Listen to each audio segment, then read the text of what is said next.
میں نے باغ لگوایا، کوئی 400 آم کے پودے لگوائے۔ میں نے ایک لمبا چکر لگایا اور واپسی پر میرے ساتھ کون تھا یاد نہیں، میں اس سے باتیں کرتا ہوا آ رہا تھا، تو میرا منہ ادھر تھا اور وہ جو پلاٹ تھا جس میں وہ پودے تھے وہ ادھر تھا۔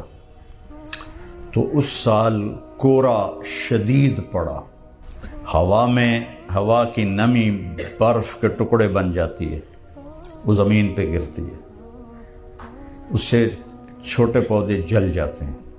تو میں پتہ نہیں ایک کوئی بات بڑے جوش سے کہہ رہا تھا، تو میں نے ایسے دیکھا تو 400 کے 400 ختم ہوئے پڑے تھے، تو میرا کلیجہ منہ کو آ گیا،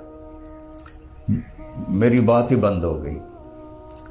تو تم اس سے قیمتی پودے ہو، وہاں تو پھر دوبارہ بھی لگ جائیں گے، لیکن تم میں کوئی اپنے مقصد سے ہٹتا ہے تو وہ تمہارا نقصان ہی نہیں، میرا بھی نقصان ہے۔